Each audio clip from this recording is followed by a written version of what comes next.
financial education in the schools for years. Maybe some of you have had junior achievement at the elementary schools, or we visited Lawrence over the last couple of years.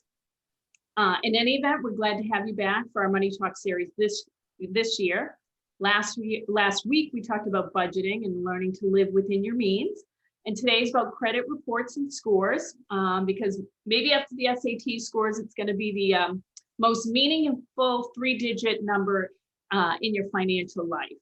Now, having said that, I realize that this topic may not be fully in focus or seem relevant because you don't have credit cards yet or loans, but that's why we're here before all of that starts happening, which is going to happen soon when you get hit with credit card offers, when you in the mail, or you go to your favorite store.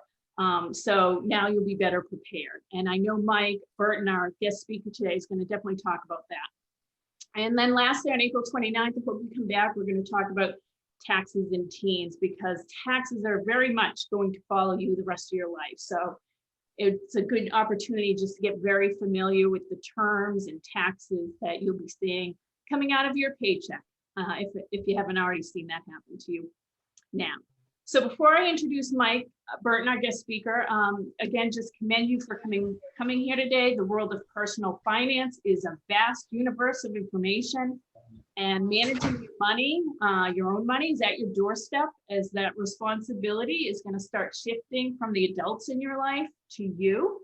And so the sooner you can start getting familiar with terms, concepts, good money habits, the more financially fit that you're going to be throughout your life. So just to make sure everyone's kind of ready, let me just throw out there, when I say the term financially fit, is there a word or phrase or an image that pops up in your mind? Feel free to use the chat box to share your thoughts on that. Maybe we'll come back to that a little bit later. But that's what these money talks are all about. So, and financial fitness can look different to everyone, and your path to financial fitness will look different from others. It may be that you prefer a larger home versus a smaller home, or a fancier car versus a basic one. Maybe you want to take a vacation every year, or maybe every few years. There's really no right or wrong answer to how you save or spend your money, but there is one universal truth about money that affects us all.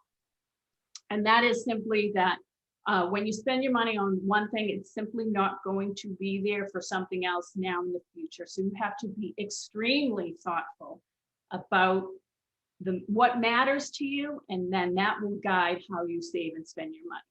So enough of my soapbox. A few housekeeping items. The session is being recorded, so you're welcome to leave your video off, turn it off, however you like. A recording of this session is going to be posted to the Falmouth VIPS website next week, along with a PDF of this file. So yeah, you can review it with the adults in your life. You're all on mute right now, but we want this to be interactive as possible. That's why we have these expert guest speakers come to answer your questions, things you're curious about. So just start putting those in the chat box. Maybe we'll pause along the way to take those questions. And certainly at the end, Mike will hang on there for as long as you'd like to answer your questions. So we'll monitor that as we go along. So without further ado, let me introduce Mike Burton, owner of Slade Mortgage. And I need a slight correction. He's the parent of 2 Falmouth High School alums, but an all-round great person who has reliably returned to Falmouth VIPS year after year to give this presentation. So I'll let you take it away, Mike. Great. Hey, thank you, Beth. So first of all, welcome everybody. Nice to meet you virtually. I don't get to see you, but I'll see you on the chat line. Send me some questions. I'll probably say, I remember being in school, I didn't like being talked to a lot. I liked asking questions. So I'm going to throw that out to everybody right now. Let's make it interactive. I'm going to throw out some key points here. Ask me questions. I'm an open book. The odds are some of you, your parents, I've already met, done their loans, or even your grandparents. So a lot of what I'm going over I probably have already talked to your parents about. And one thing I'm going to start off with, Beth, you mentioned about financially fit. And I said this to my two daughters, and I say this to anyone before they get in the working world. You have a job already. If you haven't graduated high school yet, whether you have a job right now working somewhere, you have a job right now that you have for the rest of your life, and that is managing your money. Everybody has that job. So you might go out and get another position or get a salary, bonus, whatever, and that might be your career. You always have a second job, which is managing your money. Can't stress it enough. Picking up even one tidbit today about what I talk about is going to make a huge difference in your life. And we're going to start with the most important aspect about money is your agreement to repay money. It's called an IOU. Okay, that's what credit is. It's your promise to borrow money and then pay it back. Okay, so that matters tremendously. I'll give you a great example. Is anybody listening on this call right now, when you're 18 years old, or if you are 18 years old, you can buy real estate right now with no money down, as long as you have excellent credit. End of story. So credit is the first thing. So we're going to start, and Beth, you can tell me how this works as we're going through this. Will people have questions that we can answer during the presentation? Yes, if they're in the chat box, I think Ms. Crago is going to monitor that, and she can kind of pose those to the group, or pose them to you to answer to the group. So, all right. So however it works, if a question comes up, just stop me and we'll talk about it right then. Okay. So understanding your credit, there's the three, I'm going to go back here, the 3-digit number that will rule your financial life. Okay. Everybody's heard of what they call FICO, okay, or the credit scores. That's the big number that we're talking about. Before I get to that, as I mentioned before, you've agreed to repay money. It's a contractual agreement. That's what credit is. Two main differences between credit are revolving, which are credit cards, and installment debt. Perfect example is a car loan. That's usually going to be the first installment debt for most of you, or a student loan is an installment debt. Both of them are very important in their own regard. A mortgage is an installment debt. An installment debt is a fixed payment over a fixed amount of time, a set amount of time. Revolving is an amount of money that you can borrow at any time when you want to, and then pay it back. So in other words, you could have a credit card with a limit of $500 on it. You don't owe any interest on that $500 until you use the credit card. And then you get a statement, and you're required normally to pay that back within 30 days, or then they start charging you interest. Besides me saying you have one important job in your life, which is managing your money, here is the second thing I hope every one of you gets out of this. Never, never, never keep a balance on a credit card.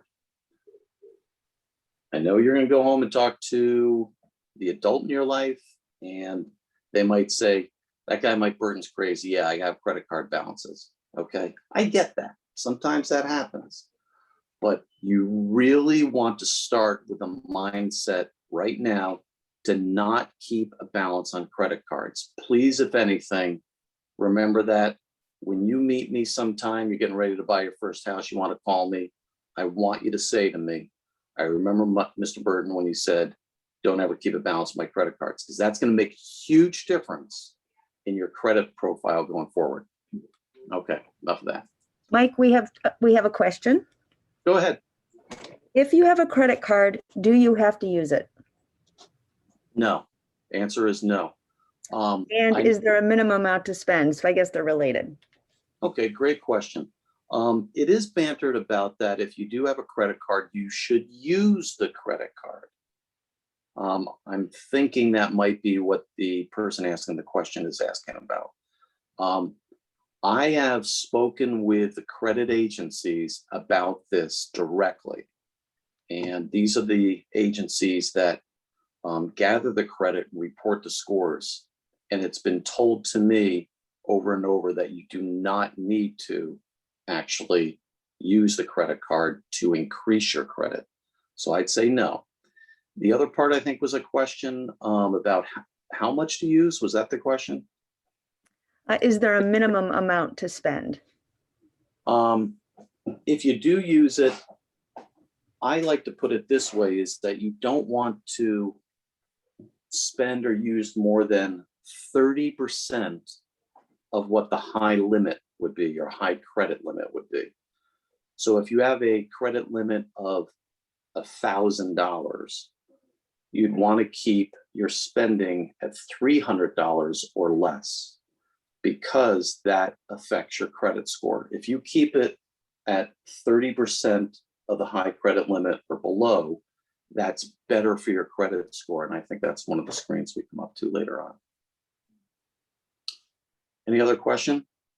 Mike, I just want to echo your point. I think a key term you talk about is mindset as far as your credit card and what its use will be. I think that's gets to that thoughtful activity, thoughtfulness you have to apply to saving and spending, right? If you go into it with a mindset, oh, this is like free money, I don't have to hand over cash, that's where you might get into problems. You're going to get in trouble with that. Right. Versus the Your money. Yeah. The term mindset, Beth, thank you for bringing that up. Everybody listening, and tell all your friends, go back and tell your adults in your life also, okay? Because not everybody had the advantage of what you're going through. I can tell you that. If you start with that mindset of not to charge more than 30% of what your limit is, and most important, never, never, never keep a balance, pay it off every month, you're in good shape. Okay. Any other question yet? Okay. You see on the left side here, there's the different credit cards are right here, different lenders. A bank where you get your car loan, the credit cards, and even a mortgage company like ourselves, we extend credit to you, the borrowers. Borrowers borrow the money, and for that advantage, they pay interest, okay? And that's why it's very important to pay off credit card balances every month, because credit card companies' business model is designed to charge very high interest and to get you to keep a balance. That's their business model. That's why they're in business, okay? We don't want them to fulfill that part of their business model. How do you build credit? Okay, nice and easy. Let's just say everybody out there right now might say, I don't have any credit. How do I build it? My first suggestion is you can, if you have a job or you've got even a family member or an adult who will co-sign with you, you can actually go to your bank and get what's called a secured credit card.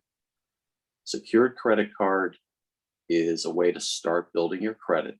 It's where you have money that you deposit into an account, and let's say it's $100, and the bank or credit union will offer you a credit card backed up, collateralized by that account of $100. That's a perfect way to start credit.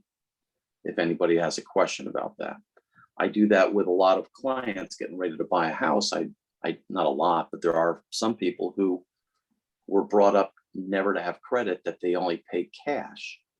And the way we plan on them buying a house is they need to have proof of credit that they can repay money.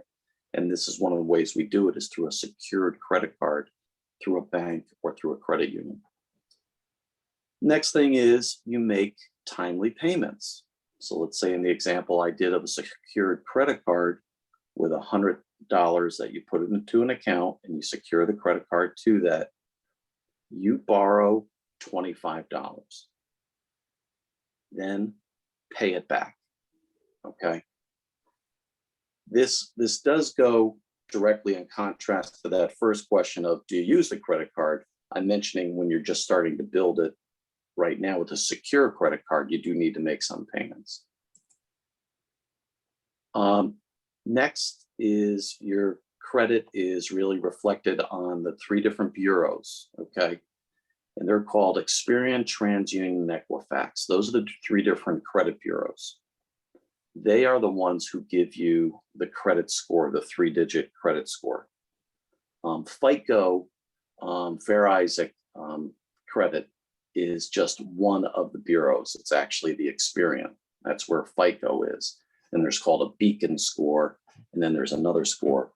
But you get 3 different scores, and they're all roughly the same. And in our industry, we look for the middle score is how we determine somebody's credit. And then that's just mentioning the different score models are called FICO, or Vantage Score is the other one. Mike, just a real quick question from a student, just to clarify what the word, or actually this might help this illustration here, what the word balance means when you say, pay off your balance. Balance, okay. So great question, actually. The balance is actually the money that you owe. So if you have a credit card for $100 limit and you use it for $25, you go to Dunkin' Donuts, Starbucks, pizza place, whatever, and you use your credit card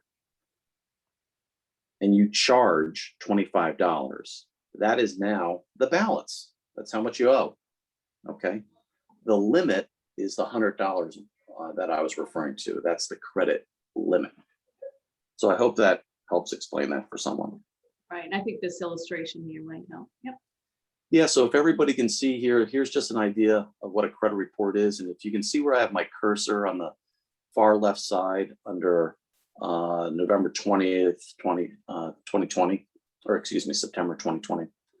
Balance $4,100. Okay, that's how much is owed at that time on this account. Scheduled payment, $83 a month. Amount paid, that must be over the entire life of the loan. Past due, that's the key that you haven't been late on anything, okay? But the balance, as you can see, is how much is owed and the scheduled payment. On a credit card, they're always going to give you a minimum payment. But as I always go back to, don't pay the minimum payment, pay the full payment every month. You guys are gonna get tired of me saying that. So it's naming it on the credit report, the name of the creditor right here, who's lending you the money. It's putting the type of the account, as we talked about before, revolving, which is a credit card normally.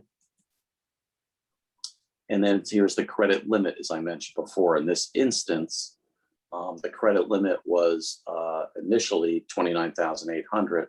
Then they raised it to $31,300.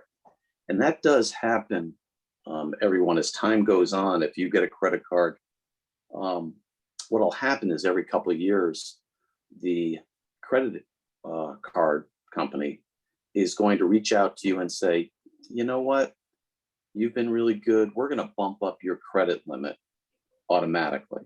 They actually are anticipating that you're making more money, that their business model, which is to get you to borrow more money, is going to entice you to use that credit card. You might be like, oh, well, wait a minute. Now I have $31,000 I can charge on it. You don't need to do that. It's just the reason to even have a revolving card or a credit card, I suggest, is you want in the case of emergencies or opportunities. Okay. Opportunities are, An example, if you want to go rent a car, or if you want to book a vacation, or if you're someplace where it's a large dollar item and you have the money in your account, in your checking or savings account to pay for that item, but you can use the credit card to buy it immediately, that's the opportunity. The emergency is when you get a flat tire on the side of the road, maybe you don't have AAA, and you need the credit card to be able to get your tire fixed or something of that nature. But again, knowing that you're going to go and pay off that balance right away. So this is just referring to where the balance is, and the rating. The rating has to do with, obviously, if you pay your bills on time. Any questions yet? I don't think so. And I'm kind of reminded this day and age, and I think the high school has a course on forensic science. This almost reminds me of like financial forensic science, because I look at this, right? There's so much information here, and it looks like this is a person that paid their balance off because in August 2020, their balance was $6,337. And then you see the following month, they paid off that exact balance. And that seems to be the pattern. So this is sort of gives you that sense of, then that connects to maybe why their credit limit went up, because they showed some good credit behavior with all those OKs. So Well put. So Very true. And then if you're late 30 days, 60 days, 90 days, or 120 days late, now you start to have bruised credit. Now that's going to hurt your credit. So bottom line, if you borrow money and if you had a balance on anything, just pay it on time. Pay the minimum payment and pay it on time. I will say I've had sometimes clients say, hey, I borrowed, I had a $50 balance on my credit card, and it was only $50. I was going to pay it off next month when I got my bonus, or when I got some money. So I didn't pay it in March, but I'm going to pay it in April. Well, guess what? If you didn't pay it in March, at least the minimum payment, now you're late. Even if it was a $5 minimum payment, now you're late. Now you've impacted your credit score negatively. So that's a real important part. I've had adults say to me, come in here into my office, ready to buy a house. They got good income. They got money down. And then they say, yeah, it was a little credit card. I was going to pay it the next month. It was $5. What's a big deal? So, well, now you showed that you couldn't follow the rules. You couldn't pay your bills on time. And they get higher interest rates because of that. It charges them higher interest rates. actually, Mike, could I just have you go back to that slide? I want you to speak to one thing I think is so important. That scheduled payment there, let's look at September of $63, right? That's sort of the minimum payment. Can you Yes. speak a little bit? That's crazy, right? So this person, Yes. $4,100 balance, they're saying you just have to pay 63 and you'll be good. You'll get a green okay. So that's great. Yes. Danger of if someone has a balance of 41, but they decide, well, I'm just going to pay the minimum. So great point. Thanks for bringing up this, Beth, because this is extremely important. This is part of the credit card company's business model, to have you not be able to pay off your balance and show you that, well, it's only a minimum payment of $63. Now you might look at your budget and say, geez, I can afford $63 a month. I just bought a computer. I just bought whatever, a TV, a cell phone. And I used my credit card and it cost a couple $1,000. But the minimum payment is only 63 or 20.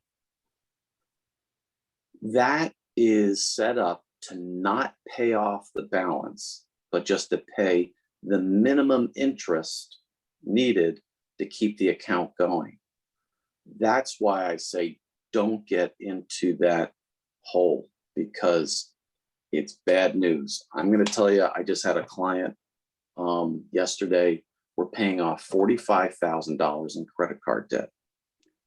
These are clients in their late 40s, early 50s, and they're clients of mine. I've had them for years, and we've done this before. And I'm not judging character of why their credit card debt is there, but they always say to me, they're like, oh yeah, I know I shouldn't have done this, but I charged it. It just kind of it snuck up on me. I always hear that all the time. It just, next thing I know, I have $45,000 in credit card debt. What am I going to do, Mike? Well, luckily they're able to refinance and save it, but they got to pay that back. So I don't want you to get.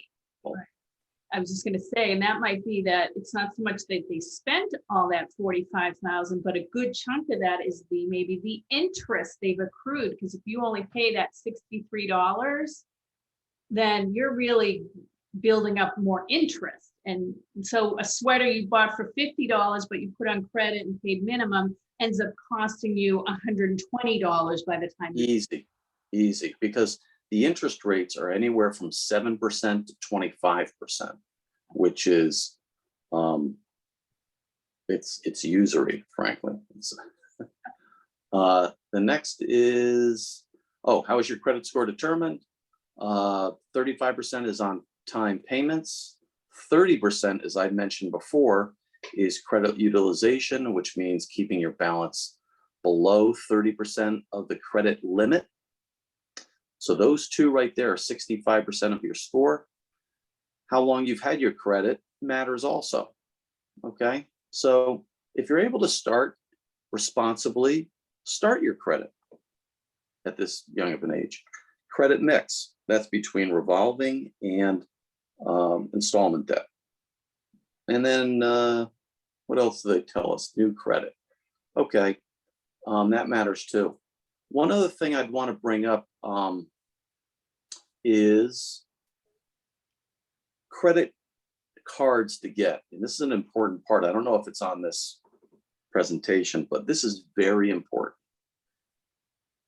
When you go into a store and this store offers you a credit card and you get a benefit for it, you might get 10% off, 20% off.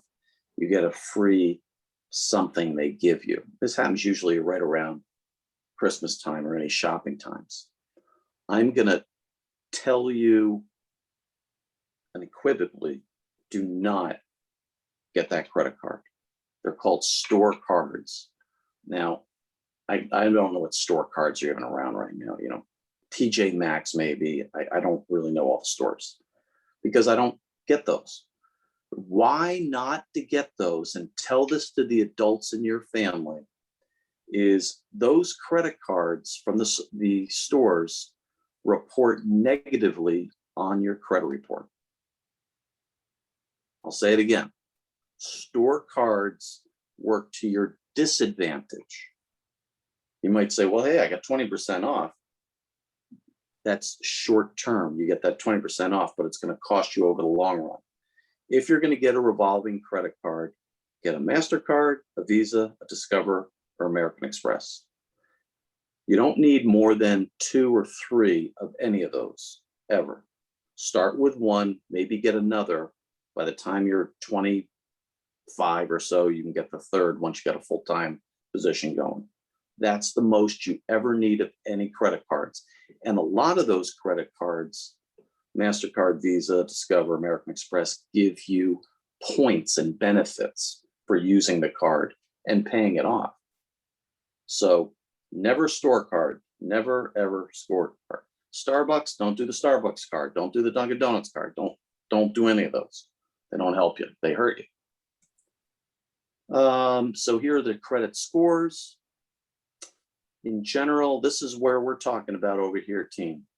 720 to 850. This is where everybody on this call should be in, because you've learned a lot from Mike Burton at Slade Mortgage. You're going to say thanks to him and Beth Underhill for setting us up.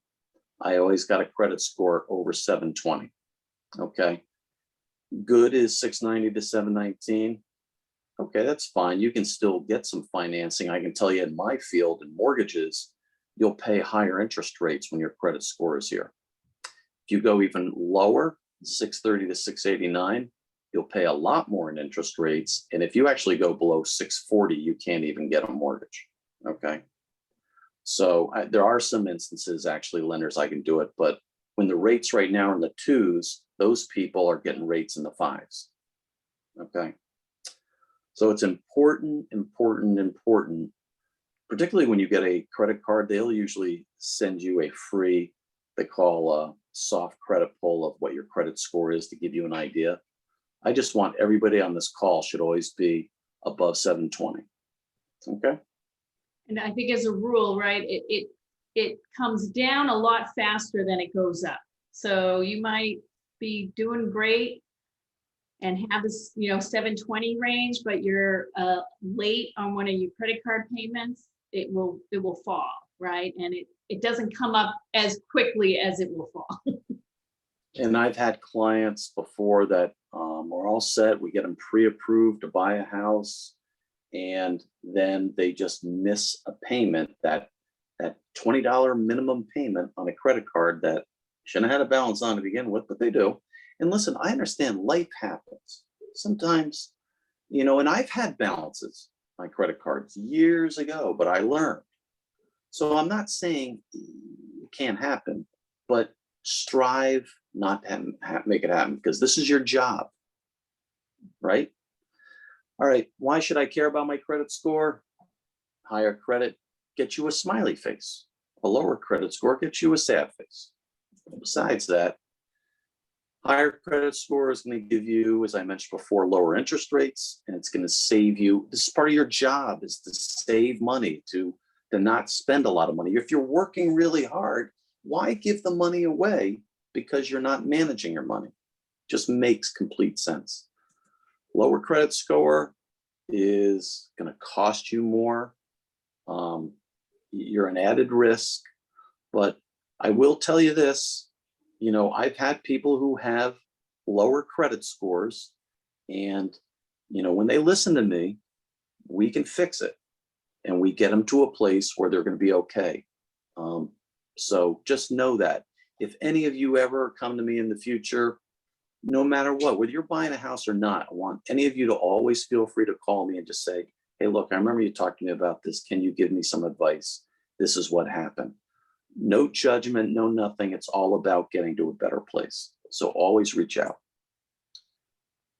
Again, we already know. Here's an example, and this is a good example. These are old interest rates, but there's a difference of 7/8 of a point between the interest rate, depending on what the credit score is, between very good and good. And then this is giving you an example based on a mortgage of 30 years and a loan amount or principal loan amount, $240,000, what the total payments would be. And as you can see, there's a savings of $45,000 in just interest alone because of the better credit score. Okay, so it's undeniable. Okay, Mike, actually, just before we get to this final slide, just a couple of questions about credit cards and scores. Why do people get more than one card? So if you just Sure. As an example, sometimes some places don't accept all credit cards. Okay, for example, American Express isn't always accepted. Discover isn't always accepted. I had one recently where they wouldn't take my MasterCard. They would only take a Visa. So I have three. I have Visa, MasterCard, and American Express. That's it. We pay it off every month, and we get the points to go fly and see our FHS alumni in San Diego. And I know this has happened to me, that at times your credit card gets compromised, meaning someone got a hold of my numbers. I had to shut that credit card down, but I have a second one as backup. So that's definitely another reason. Thank you, Beth. Yes. Another couple of questions. How do you know what your credit score is? Where can you find? Well, at this time, if you don't have credit, meaning you don't have a revolving credit card, you don't have an installment loan or a student loan, you don't have a credit score now. So we go to the example of how do we build credit? Well, it's either get a car loan or go get that secured credit card. And that's how you'll start to build credit. And eventually when you do, where we as adults who do have credit profiles, Typically now, we used to have to pay for it, believe it or not, to see it, but more and more financial institutions, so that a credit card company that you have your credit card through, or the bank where you might have a checking or savings, or other financial institutions are making it available to you. It just kind of varies. Otherwise, you might have to go pay for it at certain websites, but And that's, I'll give you an example, Beth. We have clients who we do what's called a soft copy credit pull. So I send them a invitation, they answer 2 questions, and I get a very basic credit score so I can get an idea of where they're at. great. Any other questions? No, not yet. Okay. Feel free, we're on our last slide, but if there's questions you have, put them in the chat box. We do have one more question, and that is about an airline credit card that earns miles. How are you, Mhm. what's your feeling on those? Fantastic. I like it. Actually, I'll point this out, and this is going to be mind-blowing to everybody here on the phone call. I want you to think about this. The way credit cards work is a vendor, anybody, any business, any place that you go into and you can buy anything. If they offer that you can buy their product or service with a credit card, you need to understand that they pay the credit company 2%, really 2 to 2.5, depending on if it's American Express, but at least 2% of that product or service cost goes to the credit card company for the mere availability of being able to offer credit to their clients. So I want you to think about that. If pick a place, pick Stop and Shop, okay? Because you can use your credit card at Stop and Shop. They increase the costs of their products by 2% at least to cover the cost of offering to take a credit card from you. Does that make sense to everybody? So if you think about it, what benefit can you get by using a credit card? The credit card companies offer these incentives, such as here's points for airline miles, or here's cash back, which a number of them use. The Chase Visa is very well known for that. They offer cash. If you use it for a certain amount of dollars during the year, they'll actually pay you money back. So I'm going to tell you how I live my life. Everything I purchase, and this is because I'm financially fit and I pay off my balance every month. Everything I buy with a credit card because I get the benefit of the points back or the airline miles. But I pay off that credit card every month. I never keep a balance because I know what I'm using it for. I don't just use it just because, as Beth said in the beginning, it's free money. But I hope everybody gets that aspect of this because that's real important. The world economy is built on having credit cards be used to buy products and services, but that vendor, Starbucks, Stop and Shop, TJ Maxx, Apple Computer, whoever, bumps up the cost of their product by at least the 2% because of the credit card use. Okay. So it ties back to that mindset. Like Mike said, he has the mindset, he pays his balance up every month, then rewards cards, that's the way to go. If you're gonna, but if you go in the mindset that you're not right, you're not quite sure if you're gonna pay off the balance, then the benefit and the rewards probably goes away because completely erases it. Yeah. erases it. Yeah. So. And so a follow-up question to that, Mike, would be here, would it cost more to use credit for everything because of interest? So that's a good follow. Well, that is a good question, but here's my point about that. Interest doesn't get charged on that balance when you use a credit card until when the credit, the statement comes out and the credit is due. So if I charge something, today is the 15th of the month. If I charge something today and I know my statement for my Visa, Chase Visa, comes out on May 10th, I'm going to pay my balance before May 10th, because that's when the interest starts to accrue. That's when the interest starts to be added on. Prior to May 10th, between today and then, all the charges I'm doing in my example have no interest. Does that make it clearer for the person? I hope. Yeah, I think that's basically two ways to think about it. Are you going to be the type that the credit cards companies make money two ways: the interest that you're going to pay on balances you don't pay off, or they're going to make some money on the 2% that Mike was talking about every time you charge the card. Every time they charge the vendor. Yeah, they charge the vendor. Right. So you yep. get a free time.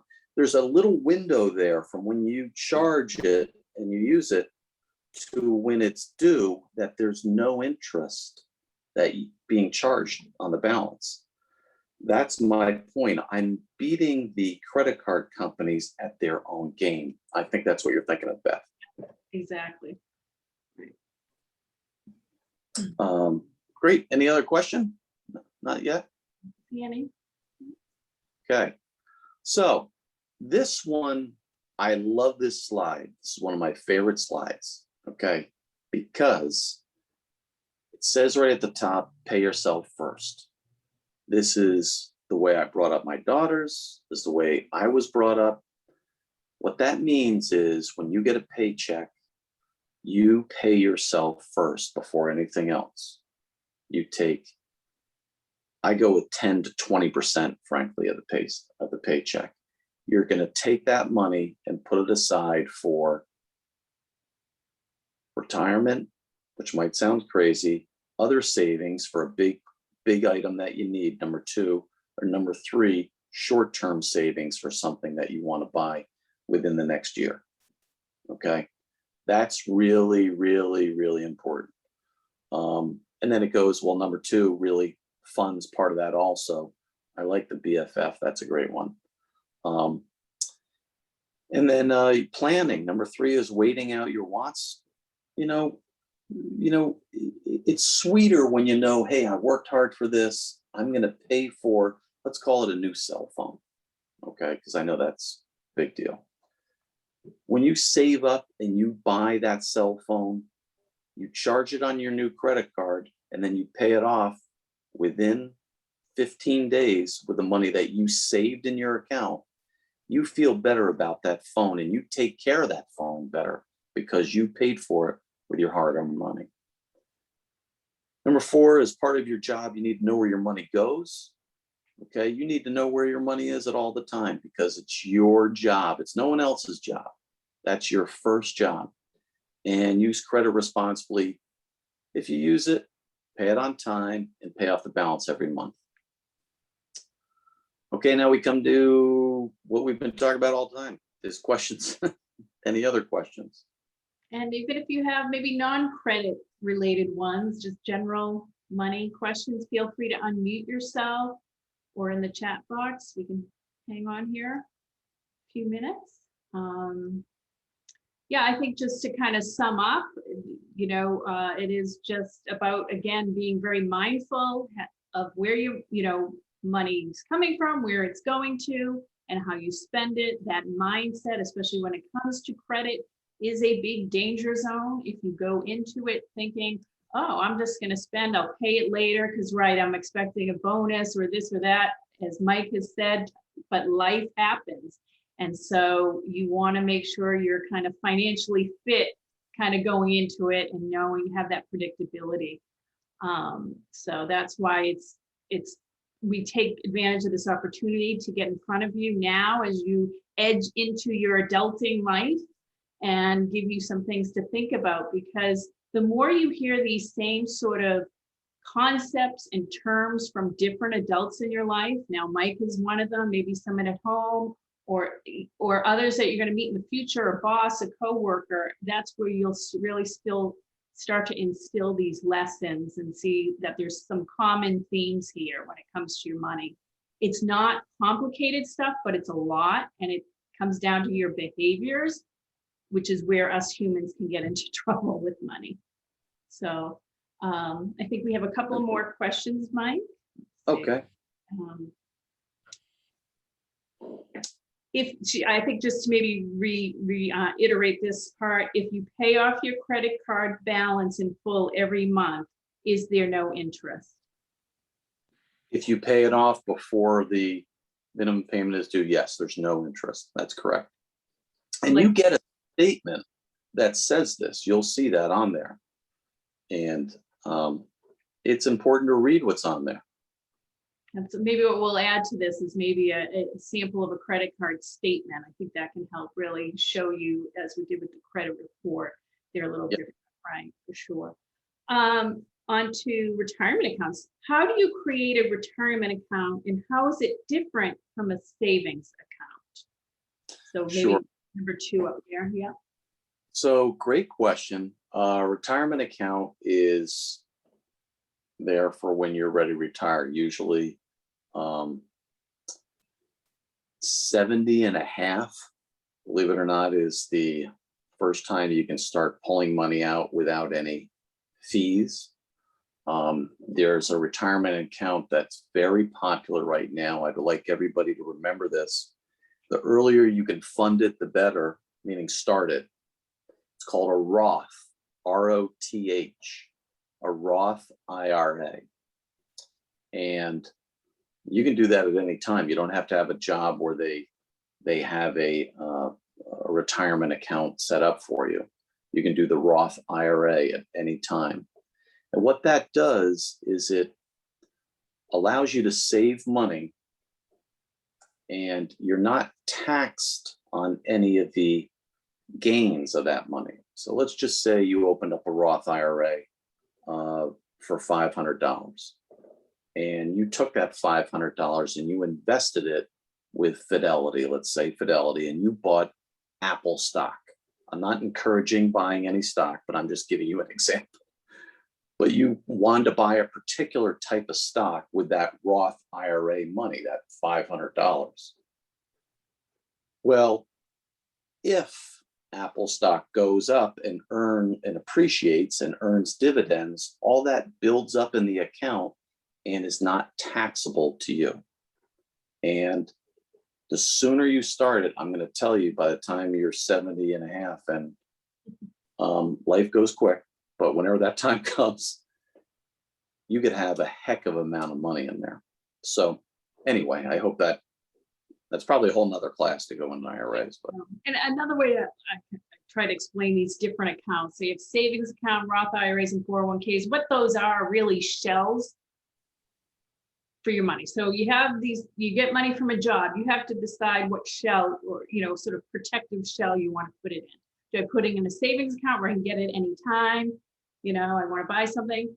Or a Roth IRA, which, as Mike said, is really geared for retirement. So it's a different shell that has different rules about it. So like he says, at certain times you can take money out, it won't be taxed or won't be penalized. So there's a lot more rules around these Roth IRAs and 401ks, which you will become more familiar with. But to echo Mike's point, a Roth IRA, I feel like it should be in everyone's sort of portfolio of should have that shell. And you can start that. There is, I think with that one, you do have to have earned income at least. So if you have a summer job and you earned $500, you could take all or some portion of that and say, I'm going to take it out of this one shell, my savings account, and I'm going to open a Roth IRA, which you can find probably at the same bank you have a checking or savings account, and put it in there. But there are some rules. So you just want to have that person explain it to you.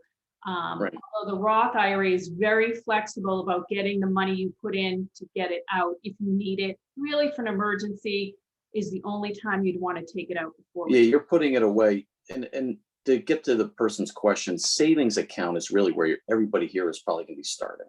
That's just a very basic savings account at your bank or credit union. It's going to earn a minimal amount of interest, but on a financial planning standpoint, I tell everybody is you want your first goal of savings is to save 3 to 6 months worth of monthly payments that you save and set aside. That's your rainy day fund. That's in case you lose your job. That's in case something goes bad. That's always the first goal.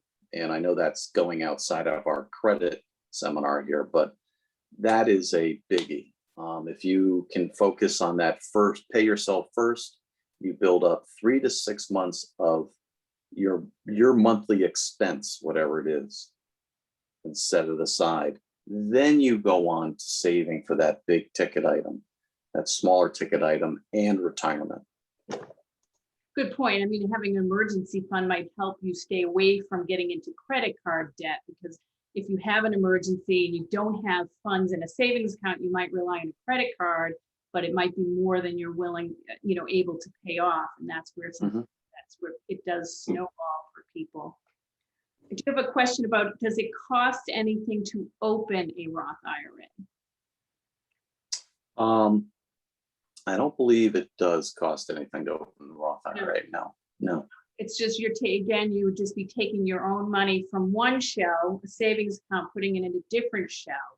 And there you could have options to, invest in things, and there might be fees depending on the. And that's set it and forget it. When you get the Roth IRA time, you're putting the money in, and you really don't plan on ever seeing it until you're retired. So take care of at least this time in life first. Let's take care of the 3 to 6 months first is what I would suggest. Right. Okay, I think that's it for questions. Anything else or any parting thoughts otherwise? I would just say I'm really encouraged to see how many people showed up for this. I think it's awesome. I've done this for 20 some odd years in different veins through VIPS and coming into class when I could back then. And I've had students come back, not only work for me, but also buy houses. So I'm encouraged that I'm eventually going to see somebody or a couple of you here. So thank you. You guys did a great job just even signing up for today. So, and thank you for your time. Thanks for having me. No, and thank you again, Mike, for coming back. It's great to have experts talk about this. So thank you all again out there for your time, and hope to see you back on April 29th, same time, same Zoom link on Thursday. Yeah, April 29th. So take care until then. Stay safe. Take care. Hey, thanks for having me, Beth. No, you're welcome, Mike.